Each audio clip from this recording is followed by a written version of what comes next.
recap though on just some math stuff, just to make sure everyone's on the same page and show you what we're building. So it'll be a little bit of review for some linear algebra stuff. You and your partner can sort of find some of these things mostly with vectors and matrices. The library we're building is called Tiny Math. It's a little math library that could be helpful for your breakout projects. Will definitely be helpful for your platformer and potentially your final project if you like. So that's sort of our goal today. Just jog our memories a little bit, get used to building libraries, maybe see some C++ things that you haven't seen.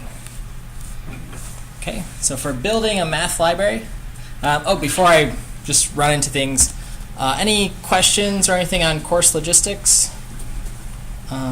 Breakout projects due, let's see, I believe a week from today. So next Monday you'll have your final product out and pushed to your repo.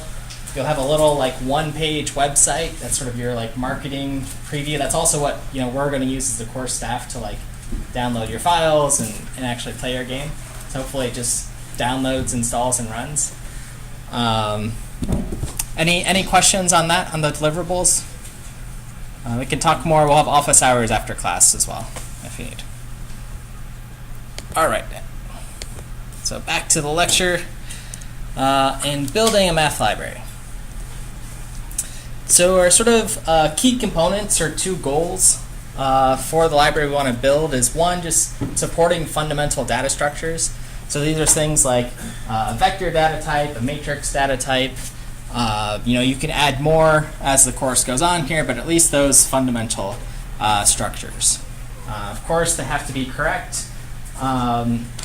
Hopefully the math isn't broken. Otherwise, you have some bugs to find. But this is sort of a nice way to build a library, build some unit tests on top of it, and have confidence that these tools are working.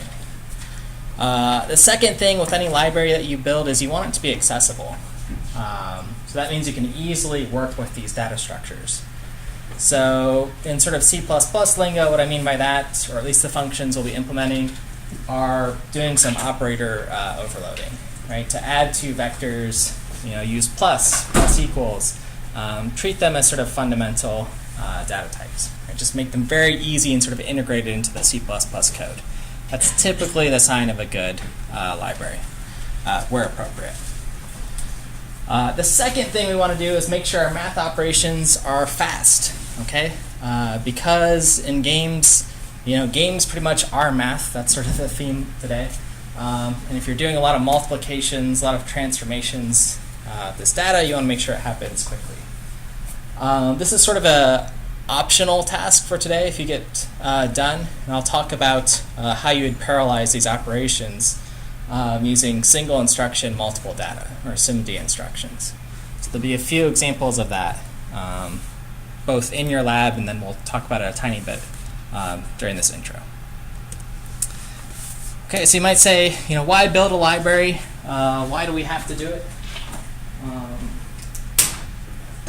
There's probably a million other libraries out there. That's true. But at least for one, it's better than ad hoc calculations. So if in your breakout you are doing a lot of sort of ad hoc things, think about how you'll integrate this library, do things with vectors, sort of model velocities and positions. Second, I'm always a fan of building your own stuff, owning your own sort of intellectual property, whatever license you want, and just having exactly what you need in your games. Nothing more, nothing less. So I think that's a value.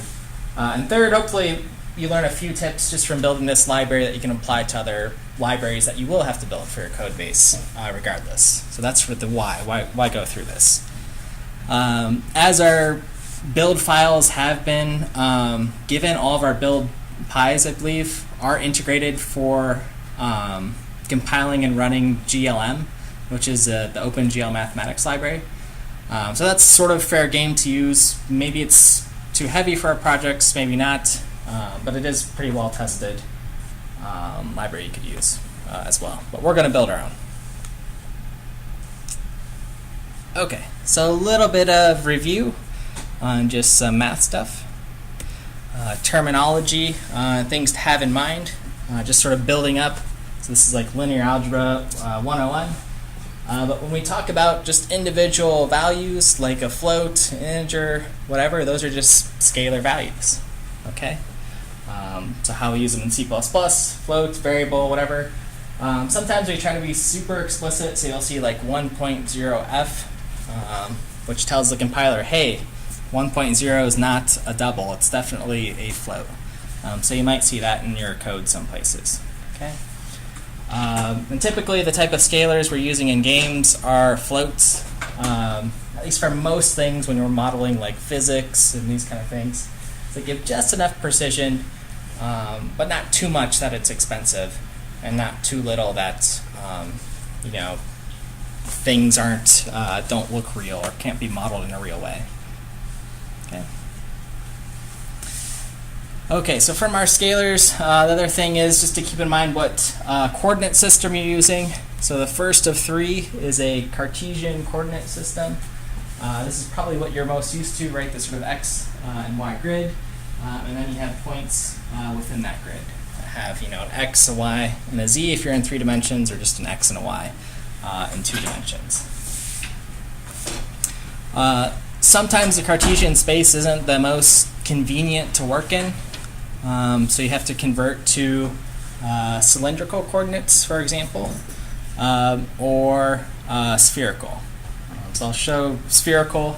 You know, it just depends on what you want to do. If you want to be able to plot points along a cylinder or a sphere, that can often be helpful. Often, you know, the camera in a game is some sort of spherical system. You're sort of orbiting around the player. So that's one example of when you might use spherical. You know, if you have spherical shapes, you might be selecting from your 2D system onto a 3D sort of rounded surface. So you have to convert to spherical coordinates. Okay. Let's see. What else? Okay, other things to keep in mind in your games is we've got all these coordinate systems, whether it's in Cartesian, cylindrical, or spherical, however you're working with your points, is then which way is sort of the x, y, and z axis, which way is up or positive direction. Most graphics APIs, most tools you use don't really care, right? So for people you know, who are used to graphics or whatever, no OpenGL can be in either system. You know, so it just doesn't matter. Just keep in mind, does everyone know or has seen the right hand rule before for how to do it? So if you point your right hand out, sort of match this guy up. The forward vector, right vector, and up vector match your thumb, index, and middle finger. And that's how you know which way is positive up direction, out, and positive, whether it's to the left or the right. Okay, which way your fingers point. The important thing to do, though, is just to make sure you're consistent, whichever coordinate system you are following. Okay, so talking about a few coordinate systems, more of our math primitives, vectors, so some tuple of points or scalar values. So in a 2D Cartesian system, you have your x and y. And vectors, what they model is a magnitude and direction. Okay? And the terminology is the tails, sort of where you're starting, and the head, your direction.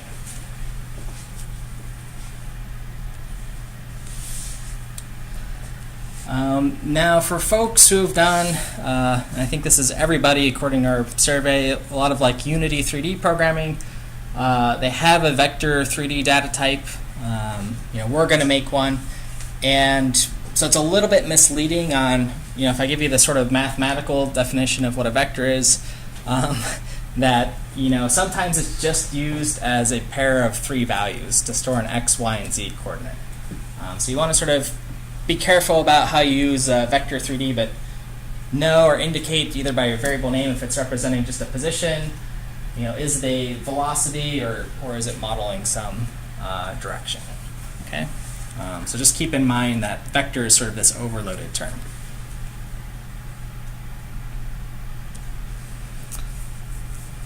Okay, so what you're going to implement, part of what you'll be implementing is a vector 3D struct today.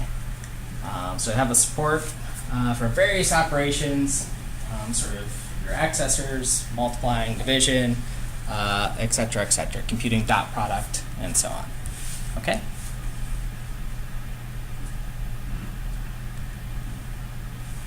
All right, so examples of some of these operations, just multiplying by a scalar, some value s, it multiplies through each component of the vector.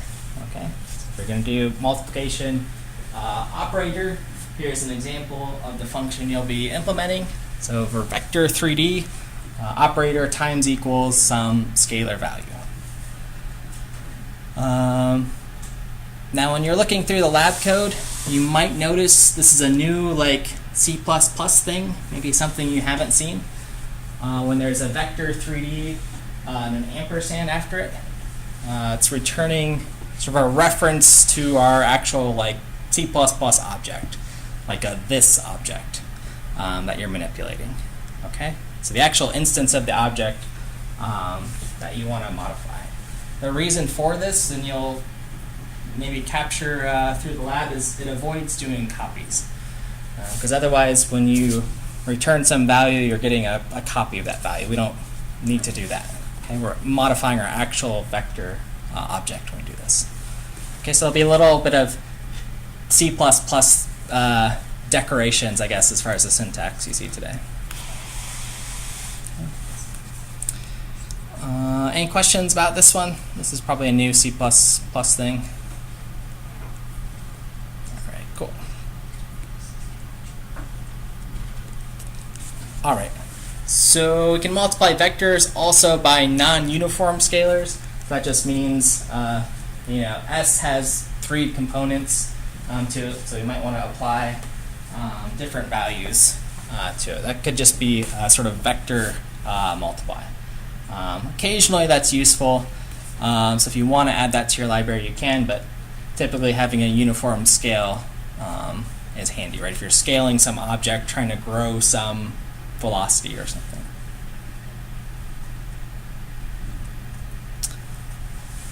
Okay, so addition and subtraction of vectors, this should also be supported in our library.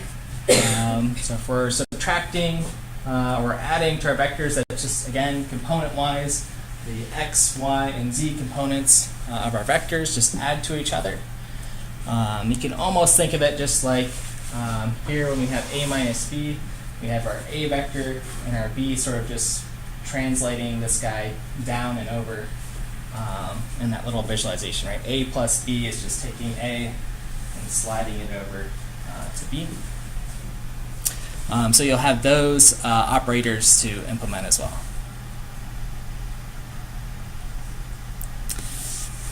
Where this stuff is sort of used, again, adding and subtracting vectors. If you're trying to model some sort of jump function, say in Mario, and you're trying to add like a velocity, maybe every time you jump, you just add, an x of 1 and a y of 3 to sort of model velocity. And then the double jump is some sort of other vector added towards it. Okay.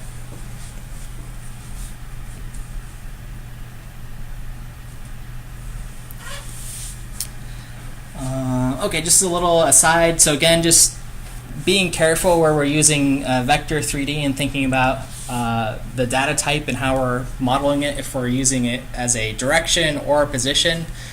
These are sort of the permutations of what's legal, right? So if we have 2 directions, 2 3D vectors, we can add them and get some new direction. We can subtract them. We can move a point. So if Mario is our point and we're adding some direction, that's fine. If we have 2 points, that gives us some new direction that we're sort of moving. But adding points, adding 2 Marios together doesn't make sense. Okay, at least in math, doesn't work.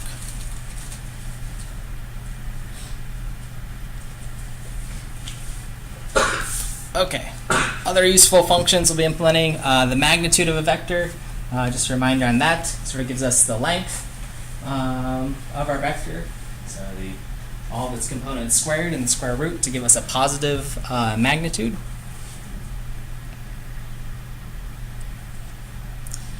Now there's another new C++ thing that you're going to see in the lab code today, the inline keyword.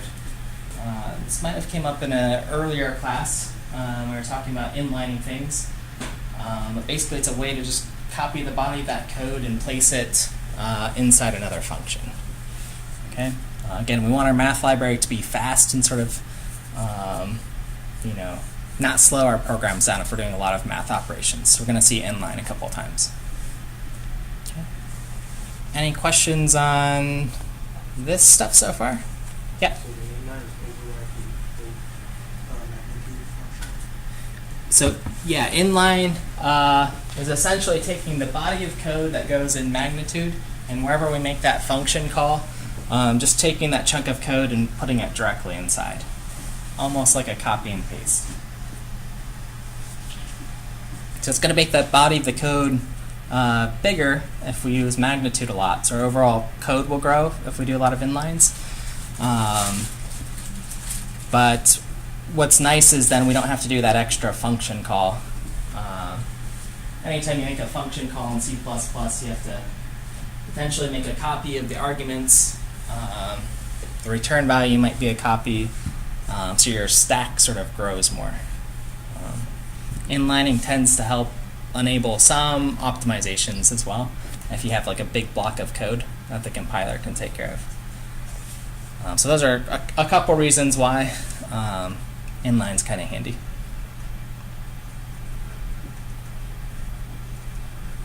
All right. A use case, why compute magnitude of things? Why could it be helpful? This is kind of a nice answer that I found from a game. If you have like the velocity of a ship or the direction that it's moving, 4,3, if you take the magnitude of that, that can give you some indication of like, okay, whatever the magnitude of 4 squared plus 5, I guess, that might mean like shake this ship a lot. But if it's only moving like 1,1 or only like a tiny bit, shake the ship a tiny bit. So that might be one way you use magnitude and sort of model it in a sort of a creative way.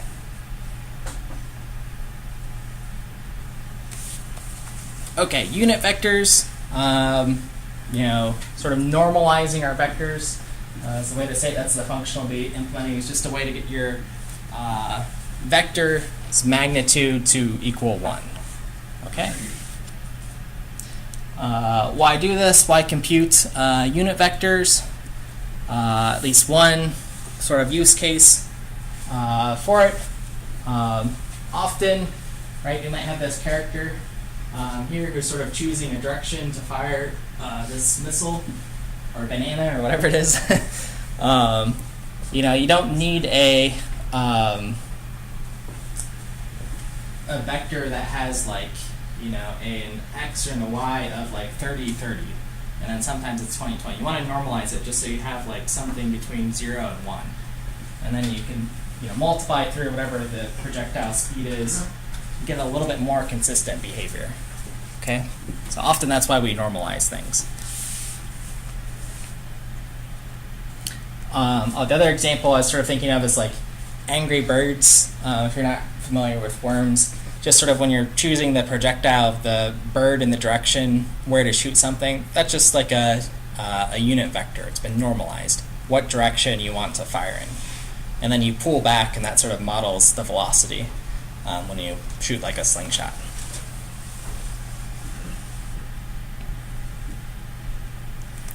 Okay, so that's normalizing a vector. And then there's such a thing as a normal vector. This is used a lot in computer graphics, which is saying, hey, what's a vector that's perpendicular to some surface? Again, you could sort of think of it like a porcupine or something, but it's saying where is that perpendicular vector. That's used often for lighting calculations. Okay.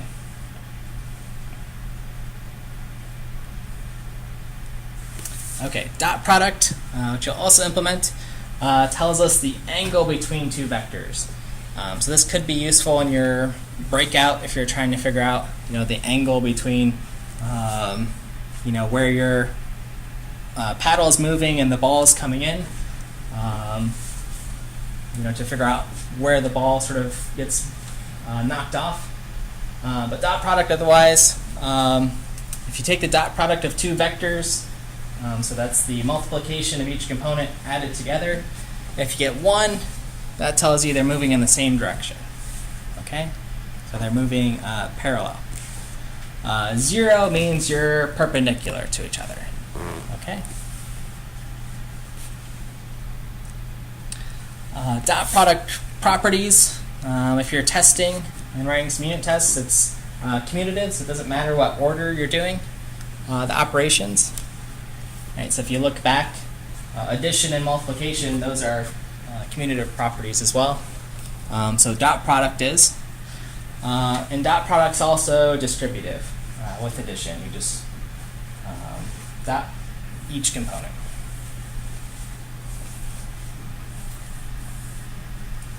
Okay. So here's sort of dot product in a slide and some places you might use it. The things we talked about before, right? Product of 1 means they're moving in the same direction, both vectors. Product of 0 means they're perpendicular. If you do A dot B and it's greater than 0, that at least means the vectors are moving in the same direction. A dot B, that means your characters or whatever are moving in the opposite direction. So how you could use those, how they might be useful in game contexts. So the first usage is, I can sort of tell if an enemy is in front or behind us, or where their line of sight is. If you dot their products and one's moving sort of forward and you're moving in the opposite direction. Again, it's useful for lighting computations to see how much light's hitting a surface, depending on how big or small that dot product is. Right? If you shine a flashlight across some surface, not much light hits it. If you shine a bunch of light straight down on a surface, a lot of light hits it. Right? It's totally perpendicular. And then finally, if you've played Mario Kart or any racing game, right, you can sort of see from these vectors drawn here, where you hit a boost. And if you sort of hit it right on in the same direction, boost your character more. Okay. Versus if you're traveling in the opposite direction, maybe apply no boost in your game.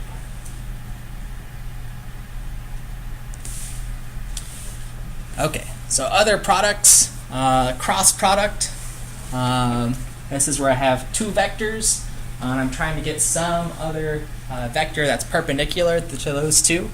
Again, that's how we get the normal that we showed back here, what a normal vector is. And I can take a cross product to get a third vector. Okay, so it's not commutative, the order does matter. But it is anti-commutative.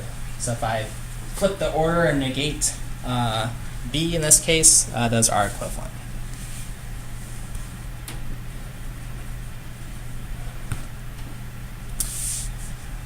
Okay, so those are sort of the vector operations, which moves us to matrix, or other sort of fundamental primitive in games. This is a rectangular array of m by n scalars. Okay, so typically 3 by 3 or 4 by 4 is what we're working with in most game contexts. So this is a quick snippet of what our matrix data structure will be. We have matrix 3D today. That's what you'll be implementing. Most of our stuff's going to be in this class by default 2D. So if you want, you can do matrix 4D if you're thinking about a 3D final project. But at least through Breakout and our platformer is all 2D stuff. So matrix 3D will help us.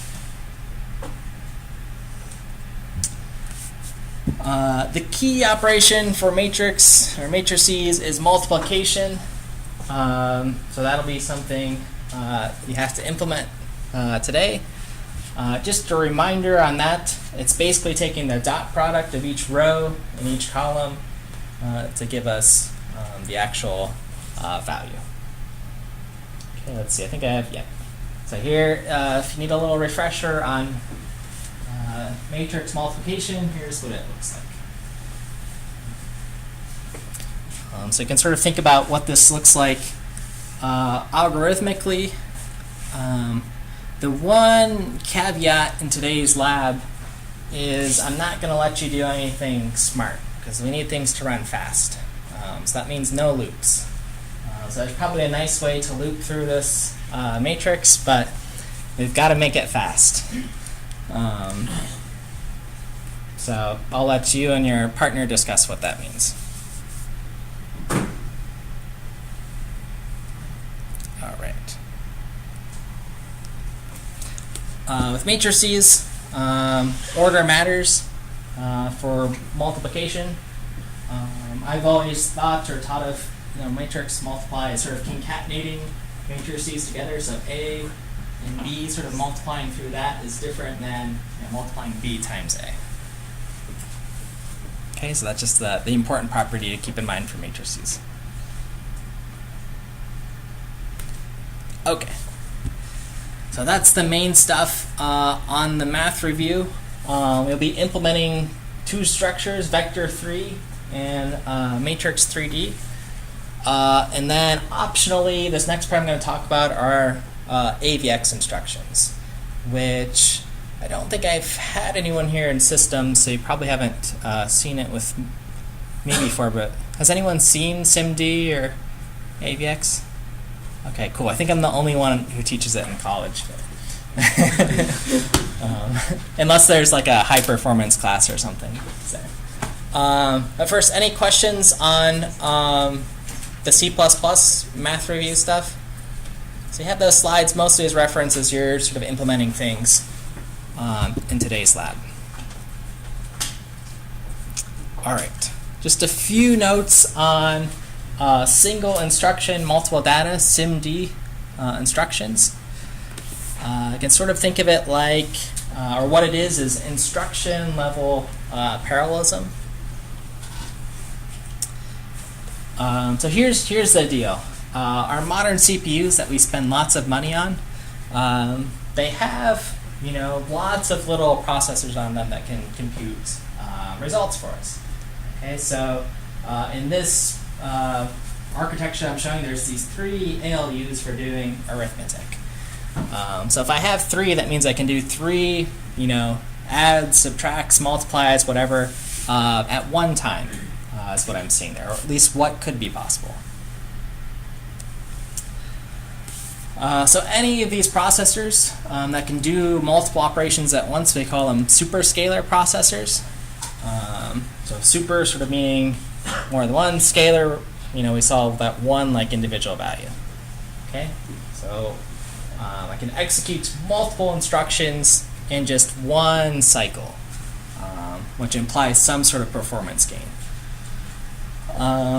And this has been something that's been around for a long time, since like 1993, on actual machines that you buy. Not many people really use them. But us as game programmers, game engine builders, we want to take advantage of this. It sounds like a potential area we can optimize. Okay, so just as an example, Haswells, which are relatively older i7, around the 4th generation, maybe some of you have like 6th or 7th generation machines, but they have multiple execution units. So we can do 4 integer operations at once, 2 with floating for multiplying, 1 add at a time, 1 divide, all in just one cycle of your processor. On an older machine, doing all these steps would each take one individual operation. Okay, so if we can execute multiple instructions at once, that's a good thing. We're only sort of limited if there's some data dependency, meaning I need to calculate A first and then do something afterwards. But if I have independent operations, then I can do multiple things at once. So to sort of connect this with the math stuff we're doing, if I'm doing a vector addition and the x component of 2 vectors, those can be added separately than the y component to the z component. Or maybe with a matrix addition, right? We can add all those individual components because they don't intermingle in any way. Okay, so that's the use case for this instruction level parallelism. That for us, because we're good thinkers, we can see. For compilers to sort of optimize that automatically and take advantage of these machines we have, it's a lot more difficult. It's harder for our machines to see the parallelism and these opportunities, but we see it. So we have the opportunity to implement it. Okay, so what does SIMD instructions look like? Here's sort of the teaser. They've been around for a while. Intel sort of started them. They're pretty uniform, whether you have AMD or whatever. And they're labeled as SSE Streaming SIMD Extensions. And then they called them AVX, Advanced Vector Extensions, AVX2, AVX512, and this is where we sort of are. Okay, so AVX2 is what we'll be working with. I'm pretty sure most everyone should support that. And the basic idea with these instructions is the following points. So let's say, sort of thinking about, you can replace the word registers with variables if you want, but you just have two places where you can store some data, right? Maybe from vector A and vector B. You can load each of those. They're technically registers, but you can think again variables with, say 8 floats, so that you're trying to do some vector addition or whatever. Or in this case, subtract them. Then I can do the subtraction, all 8 of them, at once in one cycle, right? Rather than having like a for loop or something that does like 8 individual instructions. I just load all the data somewhere and it just does all 8 things at once. Okay, and then you can extract the results of each of those 8 operations. Okay, so here's sort of an example of what it looks like in the actual AVX instructions. You have these data types, underscore M256. That means 256 bits where I can put data. And then your variable names. More AVX stuff, underscore MM256, so store 256 things, set the single precision floating point data to 1, 2, 3, etc. 8 of them. Okay, so that's the data getting loaded up. And then to subtract them, I store the result somewhere else, underscore 256 bits of data, result. And I have this, again, underscore, how many bits am I working with? 256. Subtract. These are floating points, so single point precision, ones from count. Okay. And if I want to get the results out, this is a little bit funky, but I've got to cast our data type, so point into this special register, that underscore NM256 thing, and then I just sort of iterate through it. Float, which is 4 bytes of data, and sort of offset and get each of the floats back. Okay, that's how AVX is used. Okay, so if we're working with vector 3D or matrices or whatever, we can think about what those data sizes are. As far as like how many bits we need to store information, but this is just a tiny example. Okay, and here's the full code you can look at. The header file for these AVX instructions is called imintrin for intrinsic functions.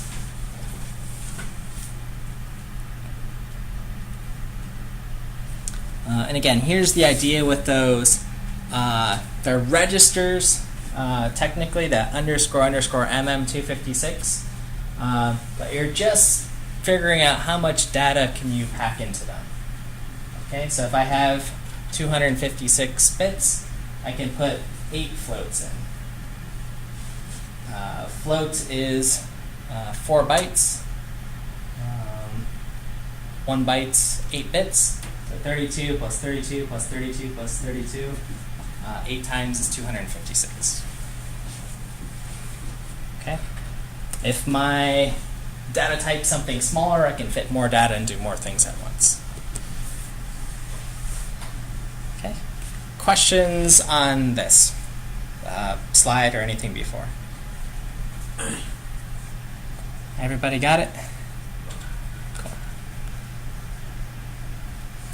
Okay. And here's just another visualization.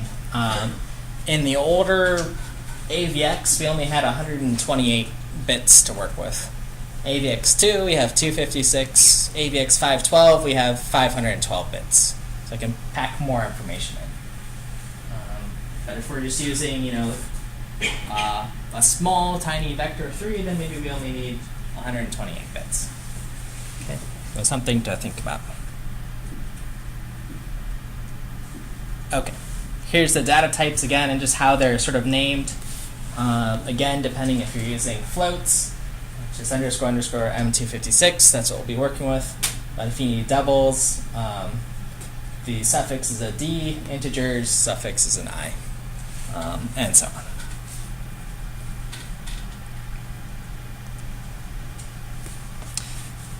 These instructions look weird. I think the first time I saw them, they were weird. They're still a little bit wonky, but there is a very standard naming convention, which is kind of nice.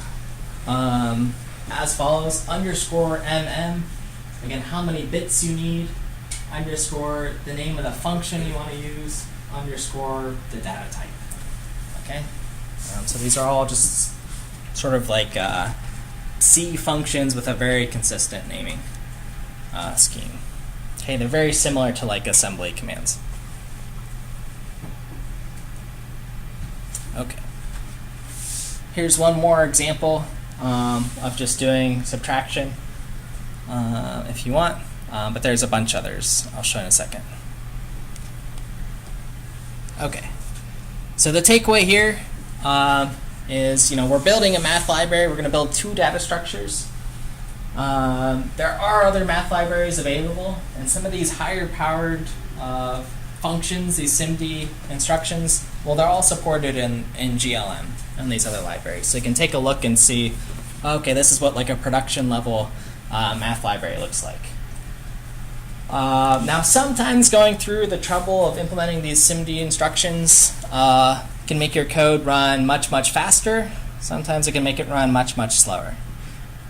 So for that, I'll let you think about where and when and why that might be happening.